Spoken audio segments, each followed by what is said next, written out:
الرحمن الرحيم قال الله تعالى في كلامه المجيد والفرقان الحميد بسم الله الرحمن الرحيم إن المنافقين لكاذبون وإن المنافقين لا يدخلون الجنة আল্লাহ রাব্বুল আলামিনের দরবারে আমাদের লাখো কোটি শুকর যে মহান আল্লাহ তাআলা আপনাদের মতন আমাদের মতন কিছু পাপিষ্ঠ বান্দাদেরকে পবিত্র জুম্মার দিন জুম্মার নামাজ আদায় করার উপলক্ষ করে আজ আমরা মসজিদে এসে উপস্থিত হতে পেরেছি। এই জন্য আমরা সকলে আল্লাহর শুকর আদায় করি, আলহামদুলিল্লাহ। আল্লাহ রাব্বুল আলামিন আমাদেরকে লক্ষ্য করে বলতেছেন যে মানুষ হচ্ছে দুই প্রকার। মানুষ কয় প্রকার বলেন? দুই প্রকার। একটা হচ্ছে মহিলা আর একটা হচ্ছে কি পুরুষ। তার ভিতর দিয়ে আবার প্রত্যেকটা মানুষের ভিতরে দুই প্রকারের আমল রয়েছে। একটা হচ্ছে মুনাফিকি আলামত আর একটা হচ্ছে ফাজিলি আলামত। এখন মুনাফিক আর ফাজিল এর ভিতরে পার্থক্য কী? মা ফাররাকাল বাইনাল মুনাফিক ওয়াল ফাজিল, অর্থাৎ ফাজিল এবং মুনাফিক এর ভিতরে পৃথকটা কী হলো, পার্থক্যটা কী হলো? যারা মুনাফিক এরা হচ্ছে গোপনীয় গুনাহ করে। কি গুনাহ করে বলেন? গোপনীয় গুনাহ করে। গোপনে মুনাফিক মুখে কয় একটা, কাজে করে কি আর একটা।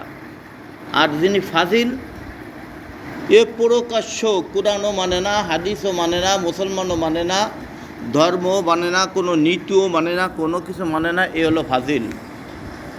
এবং ফাজিলের কথা বলা হচ্ছে যে যেই ব্যক্তি ফাজিল হবে এই ব্যক্তির গুনাহ আল্লাহ তাআলা কখনো মাফ করবে না। তওবাও যদি করে, তওবা করে পরিবর্তেও তাকে মাফ করবে না। কিন্তু যে মুনাফিকের গুনাহ অনেক মুহূর্তে তওবার বিনিময়ে আল্লাহ তাআলা ক্ষমা করতে পারে। এর জন্য আল্লাহ রাব্বুল আলামিন সর্বক্ষণ সর্বসময় আল্লাহর খাস মুমিন বান্দাদের জন্য কোরআনের ভিতরে আয়াত নাযিল করে দিয়েছে এবং বলতেছে যে আমার বান্দারা তোমরা বেশি বেশি করে তওবা করো। কি করো? তওবা করো। কিসের তওবা করো? গুনার তওবা করো। যার জীবনে কত গুনাহ করিছো, কত কিছু করতেছো, আরও কত কিছু করবা, এর থেকে তোমরা তওবা করো। তওবার বিনিময়ে আমি আল্লাহ তাআলা হয়তো তোমাদেরকে ক্ষমা করে দিতে পারি। তাহলে আমাদের তওবার দরকার আছে কিনা বলেন? তওবার দরকার আছে না? তওবার দরকার আছে। গুনাহ আমরা করতে পারি, আমরা গুনাহ করব দিদাই তো আল্লাহ আমাদেরকে দুনিয়ার বুকে দিয়েছে। কেন দিয়েছে? যে আল্লাহ 24 ঘন্টা, কয় ঘন্টা? 24টা ঘন্টা আপনার আমাদের পরীক্ষা করতেছে।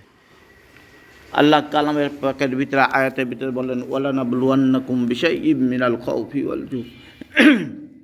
আল্লাহ বলেন যে আমার বান্দারে আমি সর্বক্ষণ সর্বসময় কিন্তু তোমাদেরকে আমি পরীক্ষা করতে থাকি। আমরা হয়তো পরীক্ষাটা কেউ বুঝি আর কেউ বুঝি না। আল্লাহ যখন কোরআনে বলে দিয়েছে যে আমি তোমাদেরকে পরীক্ষা করতেছি এবং তোমাদেরকে আমি সর্বক্ষণ সর্বসময় আমি তোমাদেরকে পরীক্ষা করেই যাব, তাহলে আল্লাহ তাআলা আমাদেরকে কিন্তু কখনো ছাড় দিচ্ছে না, আমাদের পরীক্ষা করতেছে। এই পরীক্ষার ফলাফল, এই পরীক্ষার জবাব আল্লাহর কাছে কিন্তু আমাদের দিতে হবে। আল্লাহর কাছে জবাব না দেওয়া পর্যন্ত কিঞ্চিত পরিমাণ আমরা পাকেও অগ্রগতি করতে পারবো না। তাহলে এখন আসেন, মুনাফিক কি গুনাহ করতে পারে? মুনাফিক গুনাহ করে গোপনীয় গুনাহ। কি গুনাহ? গোপনীয় একটা কাজ করে, করার পরে বলে যে হ্যাঁ ঠিক আছে, এই কাজটা ঠিক আছে, সব কিছু কমপ্লিট, কোনো কিছুতে বাধা নাই, বিঘ্ন নেই, কোনো কিছু নাই। কিন্তু গোপনে যে একটা খোঁচামাটি দিয়া ওই কাজটাকে একেবারে ধ্বংস করে দিয়ে দেয়, এটার নাম হলো মুনাফিক। এটার নাম কি? মুনাফিক। এই মুনাফিকের জন্য তওবা করার লাইন আছে। আর যেটা ফাজিল, এর কোনো তওবার কোনো লাইন নেই। এলো ডাইরেক্ট কোরআন মানে না, ডাইরেক্ট হাদিস মানে না, সর্বক্ষণ সর্বসময় গুনাহ করেছে এবং সে গুনার পরে অটল রয়েছে। মুনাফিকের মতন তার বলি নেই যে না আমি ওটা মানি না, আমি ওটা করবো না, আমি ওটা করবো। মুনাফিকরা কী কয়? কই যে আমি করবানি, আমি ঠিক আছি, তোমাদের সাথে তোমাকে সাথে আমার লাইন ঠিক আছে, যা করবো আমি সেটার ভিতরে আসি, হ্যান ট্যান কয়েটে মোটামুটি লাস্টে যে মুনাফিকি করে, এই মুনাফিকির জন্য তওবা করার লাইন রয়েছে। আর যে ফাজিল থাকে এর জন্য কোনো লাইন নেই, ও ডাইরেক্ট কোরআনই মানে না, গুনাহ করছে, গুনার পরে অটল থাকে, এর নাম হলো ফাজিল। এর নাম কি? ফাজিল। এর জন্য কোনো তওবা চলে না। তারপরেও যদি মুসলমান হিসেবে যদি সে তওবা করে, আল্লাহ তাআলা গফুরুর রহিম, আল্লাহ তাআলা মাফ করার মালিককে আল্লাহ। আল্লাহ ইচ্ছা করলে মাফ করে দিতে পারে। এই জন্য আমরা সর্বক্ষণ সর্বসময় মুনাফিক, আমাদের ভিতর থেকে মুনাফিকি আলামতগুলো বাহির করতে হবে, আমাদের ভিতরের থেকে ফাজিলি আলামতগুলো বাহির করতে হবে। ফাজিলি আলামতগুলো কি? যেখানে কোরআন এবং হাদিসের বিরুদ্ধতা করতেছে, এই জিনিসের ডাইরেক্ট এর বিরুদ্ধতা মুসলমানদের ভিতরে করা উচিত, তাই বলে অন্য জাতির ভিতরে নয়। আজকে আমাদের দেশে যে সমস্ত হিন্দুরা পুজো করতেছে, এই পুজোকে কিন্তু আমরা ডাইরেক্ট বাধা দিতে পারবো না। কারণ কি? যে হিন্দুদের পুজো হিন্দুরা করবে, স্বাধীন বাংলাদেশ তারা করতে থাকবে, তারপরও তাদের কিছু ধারাবাহিকতা আছে যে তোমরা এইভাবে করো, তোমরা আমাদের আমলের আমাদের ইবাদতের কোনো ক্ষতি করো না। ব্রিটিশের থেকে একটা লিখিত আছে যে হিন্দুরা তোমরা তোমাদের পুজো করবা করো, বাধা নেই, তবে তোমরা কিন্তু সাবধান থাকবা মুসলমানের কোনো ইবাদতের যেন ক্ষতি না হয়। আর মুসলমানরা যখন ইবাদত করবে, হিন্দুদের পুজোর যেন কোনো ক্ষতি না হয়, এদিকে লক্ষ্য রাখতে হবে। তাই বলে যে পুজোর সমর্থন আমাদের দিতে হবে তা নয়। জনাবে মুহাম্মদুর রাসূলুল্লাহ সাল্লাল্লাহু আলাইহি সাল্লাম একমাত্র কাফেরদের হাতে শত্রু হলো কি নিয়া? এই মূর্তি নিয়া। কি নিয়া? মূর্তি নিয়া। হজরতে ইব্রাহিম আলাইহিসসালাতু ওয়াসসালামকে নমরুদ আগুনের ভিতরে ফেলালো, কিসের কারণে? এই মূর্তির কারণে। এই মূর্তিকে আমাদের সমর্থন দেওয়া যাবে না, এই মূর্তির পুজো আমাদেরকে সমর্থন করে তাদের করা যাবে না। যারা করছে এদের জন্য তওবা করতে বেরালো মুনাফিক। এরা কি বলেন? মুনাফিক। এই মুনাফিকদের তওবা না করা পর্যন্ত এর নেক আমল আল্লাহর দরবারে কবুল হবে না। আর মান তাশাব্বাহা বিকৌমিন ফাহুয়া মিনহুম, আল্লাহর রসুল বলতেছেন যে যেই কওমের সাথে যার যে জাতের সাথে যার সম্পর্ক থাকবে, কাল কিয়ামতের ময়দানে তার সাথে তার হাসর হবে। বলি নাউযুবিল্লাহি মিন যালিক। নাউযু মানে কি? নাউযুবিল্লাহ মানে কি? আল্লাহ তুমি ওর থেকে আমাদেরকে হেফাজত করো। যারা ইতিপূর্বে আমরা হিন্দুদের সঙ্গে কারো কারবার অন্তর থেকে করেছি, আমরা তার থেকে আমরা যদি তওবা না করি আর ওই মুনাফিকি অবস্থায় যদি মারা যায়, তাহলে ফাজিলের দলে আমরা চলে যাব। আর যখন ফাজিলের দলে চলে যাব তখন তওবায় আর কোনো কাজও হবে না। ভাইরা আমার, আমরা কতদিন পর্যন্ত নেক আমল করতে পারবো? কতদিন পর্যন্ত নেক আমল করার আমাদের সুযোগ আছে? বালেগ হওয়ার পরের থেকে নিয়া, যখন আমি আপনি বালেগ হয়েছি, বালেগ হওয়ার থেকে নিয়া মৃত্যুর আগ পর্যন্ত আপনার আমার নেক আমল করার সুযোগ রয়েছে। এরপরে কিন্তু আর আমি আপনি নেক আমল করতে পারবো না। তবে রাসূলুল্লাহ সাল্লাল্লাহু আলাইহি সাল্লাম বলেছেন যে হে আমার উম্মতেরা, তোমাদের জন্য তিনটি আমলের দরজা খোলা থাকে। ইযা মাতা রাজুলুন ইয়ানকাতু আমালুহু ইল্লা বিসালাসাতিন আও বিসাদকাই জারিয়াতিন আও ওয়ালাদিন সালিহিন আও ইলমি দীনিন। আল্লাহর রাসূল বলতেছেন যে হে আমার উম্মতেরা, তোমাদের জন্য তিনটি আমলের দরজা খোলা আছে। মারা যাওয়ার পরেও ওই তিনটি আমলের দরজা আপনার আমার জন্য খোলা থাকবে। সেটা কি? সেইটা হচ্ছে নেক সন্তান দুনিয়ার বুকে রেখে দেওয়া। কি সন্তান? নেক সন্তান। কেমন সন্তান? একটা সন্তানকে দেখলে পরে হিন্দু মুসলমান যারা আছে সব থরে কম্পে উঠে যাবে, যে তো মুসলমান কা বাচ্চা হয়, এটা তো মুসলমানের বাচ্চা, এ বাঘ কা বাচ্চা হয়, এটা বাঘের বাচ্চা। হিন্দুরা পর্যন্ত তাকে দেখলে পরে স্নেহ করবে, সম্মান করবে। এরকমের নেক সন্তান রেখে দিতে হবে। দাড়ি চাষার প্যান্ট পরা আর ওই হাফ প্যান্ট পরে ঘুরে বেড়ানি, শুয়োরের সঙ্গে এদেরকে তুলনা করা হয়েছে। বলেন নাউযুবিল্লাহ। এরকমের সন্তান রেখে যে আমি বড়াই করবো যে অমুক আমার সন্তান, অমুক আমারে, ওতেও তার লজ্জা করা উচিত। এ তো তার গুনাহ হবে। কী হবে বলেন? গুনাহ হবে। আমাদের নেক সন্তান, আমাদের যে সন্তানটা আসবে মায়ের গর্ভের থেকে, আমাদের প্রত্যেকটা সন্তানকে সর্বপ্রথম আল্লাহর কোরআনকে শিক্ষা দিতে হবে। নামাজ কালাম মুসলমানদের এটা আমাদের শিক্ষা দিতে হবে। আমরা সেটা শিক্ষা না দিয়া আমরা উল্টোটা শিক্ষা দিতেছি। আজকে দেখলাম আমাদের দেশে এক পুলিশ আমাদের দেশেই বাড়ি, উনি ছিল পুলিশ, এখন হয়েছে উনি এসআই। ওনার আব্বা কিন্তু নৌকো চলাই খাতো। আজকে শুনতেছি সে একটা কি একটা গান জানু গাবে, বলতেছে ফেসবুকে দেখাচ্ছে যে আমি অমুকে শুধু এই গানটা গাবো। তোর কাটিয়ে দিলাম নাম্বার দা শালা শয়তান। ও কিন্তু ভালো কোরআন তেলাওয়াত করতে পারে। ও যদি বলতো যে আমি সূরা ফাতিহাটা এই কারণে আমি পড়বো, তাহলে সবাই শুনতো। সে গান রেকর্ডিং করতেছে, চাকরির ঠেলায়, টাকার ঠেলায় সে কী করবে। আমাদের দেশে বাড়ি, যদি কেউ ফেসবুক চালায় থাকেন তাহলে অবশ্যই তারা দেখতে পাচ্ছেন, আপনারা দেখেন। সে বর্তমানে নাটক নাটিকা করে বেড়াচ্ছে, টাকার ঠেলায় আর পাহাড়ের চোটে এইগুলো করে বেড়াচ্ছে। খবরদার, আমাদের কোনো ছেলে মেয়েদেরকে কিন্তু আমরা যদি এইটা কখনো শিক্ষা না দিই, যে আমাদের ছেলে মেয়েদেরকে আমরা এইটা শিক্ষা দিয়া আমি আপনিও জালেম অবস্থায়, আমি আপনি সেই মুনাফিকের খাতায়, আমি আপনি সেই ফাজিলের খাতায় হয়ে ইন্তেকাল করব। আল্লাহ জানো আপনার আমার এর থেকে হেফাজত করে, সকলে বলেন আমিন। আজ দুনিয়ার থেকে যখন একটা পাপের কাজ করি, আমরা কয়টা পাপের কাজ করি বলেন? একটা পাপের কাজ করি, 4টে সাক্ষী দাঁড়ায়। কয়টা সাক্ষী দাঁড়ায়? 4টে সাক্ষী দাঁড়ায়। 1 নম্বর সাক্ষীর নাম কি? যে কোনো ঘুষ খায় না, যার কোনো মা নাই, যার কোনো বাপ নাই, যার কোনো পৃথিবীর বুকে কোনো নাই, অংশীদার নেই, এমন একটা জিনিস আজকে সেই গুনার জন্য সাক্ষী হয়ে দাঁড়ায় যায়। তার নাম কি? বিসমিল্লাহির রহমানির রহিম। কুল হুয়াল্লাহু আহাদ আল্লাহুস সামাদ লাম ইয়ালিদ ওয়া লাম ইউলাদ ওয়া লাম ইয়াকুল লাহু কুফুয়ান আহাদ। আল্লাহ রাব্বুল আলামিন ডাক দিয়ে বলেন, হে আমার দুনিয়ার বান্দা সম্প্রদায়, তোমরা যখন দুনিয়ার বুকে কোনো একটা পাপের কাজ করো, তোমরা যখন একটা জুলুমির কাজ করো, সর্বপ্রথম আমি আল্লাহ রাব্বুল আলামিন তোমাদের ওইটার বিরুদ্ধে সাক্ষী দাঁড়ায় যায়। বলেন নাউজুবিল্লাহ। কে সাক্ষী দাঁড়াইছে? আল্লাহ। আল্লাহর কি ঘুষ দিয়ে কাজ করা যাবে? আল্লাহর টাকা দিয়ে কাজ করা যাবে? যাবে না। 1 নম্বরে হলো আল্লাহ সাক্ষী। কে সাক্ষী? আল্লাহ সাক্ষী। এরপরে 2 নম্বর সাক্ষী হচ্ছে ফেরেশতা। কি সাক্ষী হচ্ছে বলেন? ফেরেশতা। ফেরেশতার ভিতরে 2 ভাগ রয়েছে।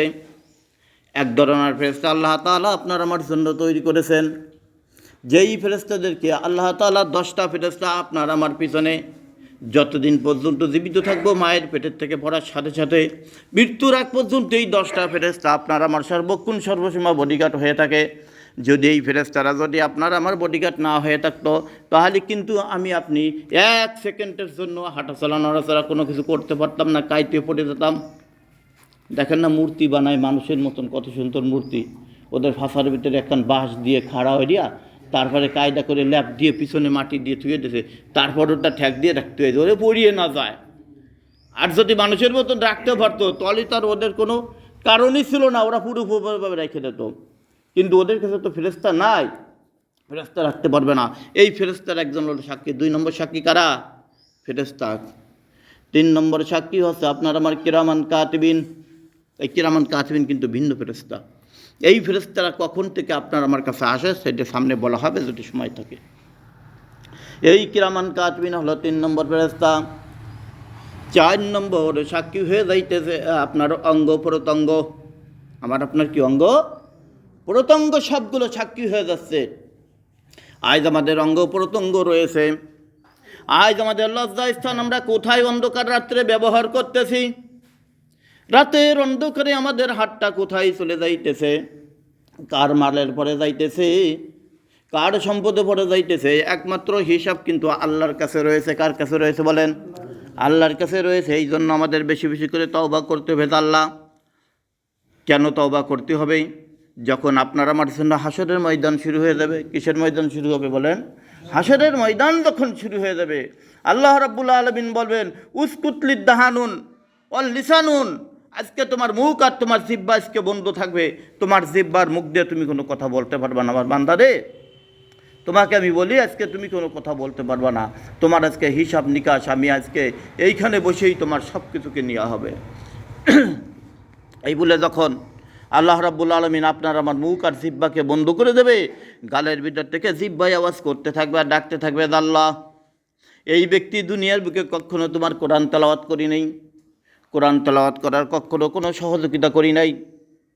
এই ব্যক্তি রাসূলুল্লাহ সাল্লাল্লাহু আলাইহি সাল্লামকে কখনো মানি নাই, নবীর নাম শুনলে কখনো দুরূদ পড়ি নাই, অথচ টিভি সিডির ভিতরে যখন গান দেখেছে গুনগুন করে গান গাইছে আল্লাহ, এই সেই জিহ্বা আমি অর্জন ছিলাম। আমি দুনিয়ার বুকে যতদিন ছিলাম আমি বড় কষ্টের ভিতরে ছিলাম গো আল্লাহ, আজকে তোমার কাছে আমি মামলা দায়ের করে দিলাম, আমি এই ব্যক্তির জন্য মামলা করে দিলাম, এই ব্যক্তির বিচারটা আমি চাই। যখন গালের ভিতর থেকে আওয়াজ হয়ে যাবে তখন আমি আপনি যদি সেই দলভুক্ত হয়েই যাই, তওবা ছাড়া যদি মারা যায়, তখন নিজের জিহ্বাকে নিজে টান শুরু করে দেবে। টানতে টানতে এক এক টানে 70 গজ দূর চলে যাবে। কত গজ? 70 গজ দূর চলে যাবে। জিহ্বাটা সাপের মতন পড়ে যাবে, আর এই জিহ্বাটা দাফাদাফি লাফালাফি ফালাফালি করতে থাকবে। এই জিহ্বার থেকে এক এক ফোঁটা পানি বাইর হবে। এক এক ফোঁটা পানি বাইর হয়ে যাওয়ার পরে এই পানিটা যখন নাকি সিটটা আর একখানে যে পড়বে, এক এক ছলি দানের মাঠের মতন একটা কি নেব, এইখানে ঠোস নেবে, একটা ঠোস ফাইটে যাবে। 70 গজের ভিতরে কোনো মানুষ জাতি কোনো কিছু থাকতে পারবে না, জিন জাতীয় থাকতে পারবে না। এরা ওখানে দাঁড়াইয়া তখন আল্লাহর কাছে আর্তনাদ করবে, আল্লাহ এ তোমার কোন বদভক্ত আজকে এখান কবরের ভিতর থেকে তুমি আজকে হিসাব নিকাশ না হাশরের ময়দানে একে জলদি তুমি জাহান্নামের ভিতরে দাও, ওই জাহান্নামের আগুন ছাড়া একে কখনো শায়েস্তা করতে পারবে না। আল্লাহ রাব্বুল আলামিন বলবেন যে এখনো বাকি রয়েছে। ইতির ভিতরে হাতে সাক্ষী দেবে, হাতে ডাক দিয়ে বলবেন আল-ইয়াওমা নাখতুমু আলা আফওয়াহিহিম ওয়া তুকাল্লিমুনা আইদিহিম ওয়া তাশহাদু আরজুলুহুম বিমা কানু ইয়াকসিবুন। আপনার হাতে, আপনার পায়ে, আমার অঙ্গে প্রত্যঙ্গে আল্লাহ কোরআনের ভিতরে বলতেছেন সব জিনিসে আপনার আমার বিরুদ্ধে সাক্ষী দেওয়া শুরু করে দেবে।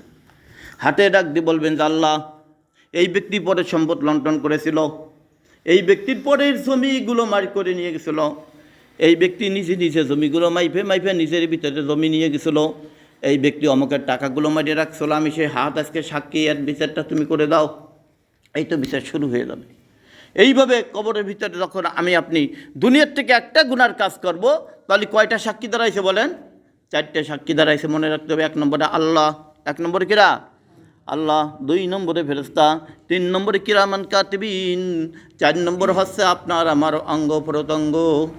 আজকে অঙ্গ প্রত্যঙ্গ কত মহব্বত করি থাকি, আমার পায়ে বাড়ি দিল, হাতে বাড়ি দিল, আমার মাথাটা কাটি গেছে, ডাক্তারের কাছে দৌড় শুরু করে দিয়ে, ডাক্তার একটু ব্যান্ডেজ করে দাও, তোমার এই মাথাটাও কিন্তু তোমার একটা শত্রু হইয়া দাঁড়াবে। এই জন্য আমরা যে পাপের কাজ যে যা করবো না কেন হিসাব করে আমাদের করতে হবে। এখন এর থেকে আমাদের বাঁচার উপায় কী? যে ভাই আমরা তো পাপ করে ফেলাইছি, পাপ কি করে ফেলছি না? পাপ করি নাই এমন কোনো মানুষ আছে? নেই। পাপ আমরা করে ফেলাইছি, এখন এই পাপের থেকে আমাদের বাঁচার কি উপায় আছে? একমাত্র তওবা। কি আছে বলেন? তওবা। রব্বানা যালামনা আনফুসানা ওয়া ইল্লাম তাগফির লানা ওয়া তারহামনা লানাকুনান্না মিনাল খাসিরিন। তওবা কিন্তু আপনার আমার জন্য মাফ করে দিতে পারে। হযরত আদম আলাইহিস সালাতু ওয়াস সালামকে আল্লাহ রাব্বুল আলামিন যখন তৈরি করলেন, তৈরি করার পরে হযরত আদম আলাইহিস সালাতু ওয়াস সালামকে আল্লাহ রাব্বুল আলামিন 8 দিয়ে ইশারা করে দেখাই দিল, এ আদম ওয়ালা তাকরাবা হাযিহিশ শাজারাতা ফাতাকুনা মিনাজ জালিমিন। এইবার আদম আলাইহিস সালাতু ওয়াস সালামকে যখন নাকি এই কথা বলেছে, আদম আলাইহিস সালাতু ওয়াস সালামকে বলার পরে এবার আদম আলাইহিস সালাতু ওয়াস সালামও দেখলেন যে হ্যাঁ আমার তো আল্লাহ এটাই নিষেধ করছে, কিন্তু আদমের পিছনে লেগেছিল কিন্তু একটা বিষয়, তার নাম কি বলেন? শয়তান। তার নাম কি ছিল? শয়তান। এই শয়তান আদমের পিছনে লাগিয়া আদম আলাইহিস সালাতু ওয়াস সালামকে সেই গাছ পর্যন্ত নিয়ে গেছে, হাওয়া আলাইহিস সালাতু ওয়াস সালামকে নিয়ে গেছে। নেওয়ার পরে সাড়ে দিনাই হাওয়া আলাইহিস সালাতু ওয়াস সালামকে আদম আলাইহিস সালাতু ওয়াস সালামকে দিয়া কিন্তু ওই গাছের ফল পর্যন্ত খাওয়াইছে। খাওয়ানোর পরে আল্লাহ রাব্বুল আলামিন হযরত আদম আর হাওয়া আলাইহিস সালাতু ওয়াস সালামকে দুনিয়ার বুকে নামাই দিয়েছে। নামাই দেওয়ার পরে এইবার আদম আলাইহিস সালাতু ওয়াস সালাম এত কান্নাকাটি করে, হাওয়া আলাইহিস সালাতু ওয়াস সালাম কান্নাকাটি করে, দুইজন আর মিলতে পারে না। হঠাৎ করে একদিন আদম আলাইহিস সালাতু ওয়াস সালাম বলতেছেন, রব্বানা যালামনা আনফুসানা ওয়া ইল্লাম তাগফির লানা ওয়া তারহামনা লানাকুনান্না মিনাল খাসিরিন। আদম আলাইহিস সালাতু ওয়াস সালাম যখন আল্লাহর কাছে তওবা করে ফেলাইছে, আল্লাহ রাব্বুল আলামিন ডাক দিয়ে বলেন যে ও জিবরাইল, আমি আর সহ্য করতে পারি না। আরে দুনিয়ার থেকে আমার যে কোনো বান্দা একবার তওবা করবে, আমার আরশ থরথর করে কাঁপতে থাকে, আমার জান্নাত কাঁপতে থাকে, আমার জাহান্নাম কাঁপতে থাকে। এতগুলো জিনিস যখন কম্পন শুরু হয়ে যায়, আমি আল্লাহর ধৈর্য ধারণ করতে পারি না, আমার বান্দার পিছনে সব গুনাহগুলো আমি মাফ করিয়া দিলাম। তবে সব গুনাহ মাফ হয়ে গেল। আপনার আমার জানা গুনাহটা মাফ হবে কিনা আল্লাহু আলাম, আল্লাহই ভালো জানে। কারণ আমি একজনের জমি ঠেলে খাচ্ছি, আর মসজিদে এসে আমি সুবহানাল্লাহ বলতেছি, আবার জিকির আজগার করতেছি, আজান দিতেছি, ইকামত দিতেছি, কোরআন তেলাওয়াত করতেছি, মুসলমানদেরকে আমি সালাম দিতেছি, অথচ আমার ভিতরে কি খাসলাত রয়েছে, আমি পরের জমির আল ঠেলে খাচ্ছি। আল্লাহ কয় যে বান্দা, তোরে আমি মাফ করলাম, কিন্তু ওইটা আমি মাফ করতে পারবো না। ওটা হলো হক্কুল উবাদা। দুনিয়ার বুকে আমি যাদেরকে সৃষ্টি করেছি তার হক, সে যদি তোরে মাফ না করে আমি তোরে মাফ করতে পারবো না। তুই আমার বিরুদ্ধে কোনো কিছু করছিস, আমি তোরে সেইটা মাফ করে দেব। আদম আলাইহিস সালাতু ওয়াস সালাম তো আল্লাহর হুকুমকে অমান্য করে যখন ওই গাছের কাছে গেছিলো, আল্লাহ আদমকে মাফ করে দিছিল। আল্লাহ তো আপনার আমারে বলে দিনেই যে তুমি পরের জমির আইল ঠেলে খাবার, মসজিদে যে তুমি আল্লাহ আকবার দিয়ে নামাজ পড়বা। আল্লাহ কিন্তু এইটা বলি নেই। আল্লাহ বলছে যে ওদের থেকে তওবা করো, আগে ওই জিনিসটা ফেরত দাও। জিনিসটা কি করো? ফেরত দাও। আমাদের ভিতরে যাদের ভিতরে আছে, আমরা সর্বক্ষণ সর্বসময় এই জিনিসটাকে পরিশোধ করার জন্য সর্বক্ষণ সর্বসময় আমরা যেন চেষ্টা করতে পারি। যদি আমার নিজের পক্ষ থেকে আমি চেষ্টা যদি করতে না পারি, আমার যে কোনো একজন বন্ধু বান্ধব দিয়া আমি এটা পরিশোধ করার জন্য চেষ্টা করবো ইনশাআল্লাহ। এইটা যদি আমরা না করতে পারি, তাহলে কিন্তু ভাই আমরা আখিরাত জামানায় আমরা কিন্তু হাসরের ময়দানে আটকে যাব। আটকে যাওয়ার পরে আপনার এই নামাজ, আপনার এই কালাম, আপনার এই কোরআন তেলাওয়াত, আমি যা আলেম হয়েছি, আপনি যা হাজি হয়েছি, এতে বিন্দু মাত্র কিন্তু আমাদের কোনো কাজে আসবে না। এই জন্যই আমাদের তওবা করতে হবে। কী করতে হবে বলেন? তওবা করতে হবে। তা তওবা করতে হবে, ওই একা একা গুনগুন করে তওবা করলে কাজ হবে না। যতদূর পর্যন্ত আপনার আমার গুনাহ ছড়ায় গেছে, এতদূর পর্যন্ত তওবা করতে হবে যে আমি এই অপরাধ করেছিলাম, আমার এই অপরাধের কারণে আমার গায়ে শক্তি ছিল, যেটা আমি এটা পরিশোধ করি নাই। আজকে আমি বুঝতে পেরেছি, এই জন্য আমি তোমাদের কাছে ক্ষমা চাইতেছি। আসো তোমরা আমাকে ক্ষমা করে দাও, আল্লাহর কাছে আমার জন্য একটু ক্ষমা চেয়ে দাও। আল্লাহ হয়তো তাহলে আপনার আমার ক্ষমা করতে পারে। একটা মানুষ যখন আমরা দুনিয়ার বুকে জন্মগ্রহণ করতে যাই, এই মানুষের জন্য কত কষ্ট আর কত দুঃখ একমাত্র আল্লাহু আলাম, আল্লাহ রাব্বুল আলামিন ভালো জানেন। মায়েও জানে না, বাবাও জানে না যে কত কষ্ট হচ্ছে। 40 দিন পর্যন্ত মায়ের পেটের ভিতরে আপনি ছিলাম এক ফোঁটা নাপাক পানি। কী ছিলাম বলেন? এক ফোঁটা নাপাক পানি হয়েছিলাম। যখন আপনার আমার যার বিবির সঙ্গে যার কী হয়েছিল, তার সাথে যখন তার উঠা বসা মিলন হয়ে গেল, হয়ে যাওয়ার পরে এক ফোঁটা নাপাক পানি যখন মায়ের গর্ভের ভিতরে চলে গেছে, 40 দিন পর্যন্ত এই পানিটা মায়ের গর্ভের ভিতরে স্থগিতভাবে ঘোরাঘুরি করতেছে। আল্লাহ রাব্বুল আলামিন 40 দিন পরে ফেরেশতাদের কাছে জিজ্ঞেস করে, দাও ফেরেশতারা, কী দেখতেছো, কী আছে? কয় যে আল্লাহ দেখতেছি এক ফোঁটা নাপাক পানি ওর ভিতরে আছে। আল্লাহ আর কোনো কথা বলি নই, বন্ধু চুপ। এরপরে যে ফিরে 40 দিন পরে বলতেছে, ফেরেশতারা এখন কি দেখো? কয় যে আল্লাহ এখন দেখি তো যে এক ফোঁটা রক্ত দলা হয়ে গেছে, রক্তের টুকরা হয়ে গেছে। কী হয়ে গেছে বলেন? রক্তের টুকরা হয়ে গেছে। এই রক্তের টুকরাটা 40 দিন, ফিরে 40 দিন পরে আবার জিজ্ঞেস করে যে ফেরেশতারা এখন কি দেখো? কয় যে আল্লাহ একটা গোশতের টুকরা দেখি। আল্লাহ রাব্বুল আলামিনের কাছে ফেরেশতারা প্রশ্ন করে, আল্লাহ তুমি যখন গোশতের টুকরা তুমি দিয়ে দেছো, তার মায়ের উদরের ভিতরে নাপাক পানির থেকে রক্ত হলো, রক্তের পরে এক ফোঁটা গোশতের টুকরা হলো, আল্লাহ তুমি কি একে মানুষ বানাবা? আল্লাহ কয় যে বানাইতেও পারি। তখন ফেরেশতারা বলে যে আল্লাহ তুমি এটা মানুষ বানালে কি বানাবা? মহিলা বানাবা না পুরুষ বানাবা? এই কিন্তু আল্লাহ হিসাব শুরু করে দিয়েছে, আল্লাহ বানানি শুরু করছে। আর আমরাও সেই জায়গায় বর্তমান মানুষের হাত দেয়। বর্তমান বৈজ্ঞানিক থিওরিটি যারা আছে, যারা ডাক্তারি করে, এক একটা মেয়েকে পরীক্ষা করে কয় যে তোমার এটা ছেলে হবে না, হচ্ছে তুমি কি হচ্ছে বলেন? মেয়ে হয়ে যাচ্ছে। এরকম আমি নিজে একটা প্রমাণের ভিতরে আছি। ডাক্তাররা বলছে যেখানে যায় সেখানে কয় যে ছেলে হবে, লাস্টে যে দেখা গেলো হলো একটা মেয়ে। এখন কি হলো? ওদের কথা কি মানা যাবে? আলিমুল গায়বি কে জানে? আল্লাহ জানে। আলিমুল গায়বি ওয়া শাহাদা, গায়বি খবর একমাত্র কে জানে? আল্লাহ জানে। এইবার 40 দিন পরে যদিও মানুষ রূপে যদি আল্লাহ দুনিয়ার বুকে প্রেরণ করে, তাহলে তাহার ভিতরে আল্লাহ তাআলা একটা রূহ দিয়ে দেয়। এই রূহুর আগে আল্লাহ রাব্বুল আলামিন ফেরেশতাদেরকে ডেকে বলে, ফেরেশতারা আমার এই বান্দা দুনিয়ার বুকে কতদিন জীবিত থাকবে, আর কত বছর বয়সে সে সাবালিকা হবে, সে নেক আমল করবে না বদ আমল করবে, এইগুলোকে আগে লিখিত করো। সে কখন কি খাবে, কোথায় চলবে, কোথায় থাকবে, সে কি রাজা হবে না বাদশা হবে, সে ধনীও হবে না, গরিব হবে। আল্লাহ আপনার আমার তাকদিরি করে রেখে দিয়েছে। আমরা দুনিয়ার বুকে টানাটানি হেসরাহাসি এই সমস্ত খালি খালি। কিছুদিন আগে এক অফিসারের সাথে, উনি যে ম্যানেজার এটা জানি না, আমার সাথে অনেকগুলো কথাবার্তা বলতেছে। উনি ভালো কথা বলতেছে, আমিও বলতেছি, শুনতেছি। কই যে ভাই, আমরা মানুষকে এত বড় উপকার করি, অল্প দিনের ভিতরে মানুষকে ধনী বানাই দিই। আমি কই যে আপনার মতন মানুষ শত শত কোটি কোটি মানুষও যদি থাকে, তাহলে একজন মানুষকে আপনি ধনী বানানোর কোনো কিছু নেই। ধনী বানানোর মালিক হচ্ছে একমাত্র আল্লাহ।